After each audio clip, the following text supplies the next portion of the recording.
When you are a mom or a dad of a teenager, I know that there are lots and lots of matters regarding your growing teenager or adolescent that you want to know.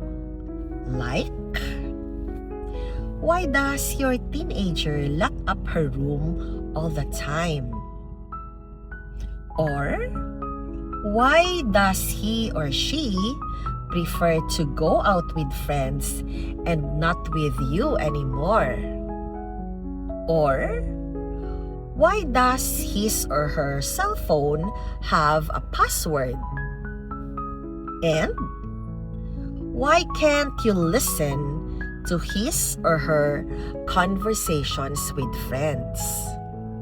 Or, why does he or she prefer to go out with friends and not with you anymore?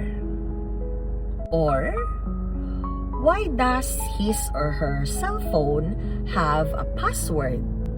Why can't you listen to his or her conversations with friends? I have listed here 5 reasons kung gaamo na sila.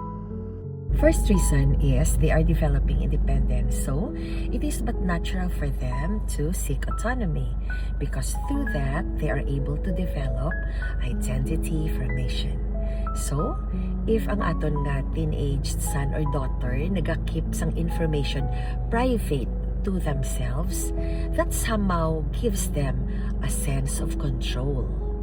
Second reason is they value privacy. So we have to respect that sense of privacy that they desire, okay? Next is they want to protect their mom or dad from stress.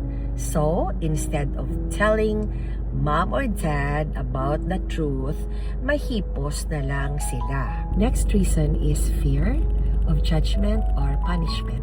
So, the adolescent always feels nga basi iakigan siya or tagaan siya sang mga strict consequences kung manugid siya sang tuod-tuod kung ano ang iya nga ginapanghimo. Next is feel of being misunderstood or invalidated. When an adolescent or a teenager feels that mom or dad seems not to understand him or her or ginadismiss kung ano pirmi ang ginahambal niya, mga thoughts or opinions niya, the adolescent tries to keep information private to himself or herself to protect himself or herself emotionally.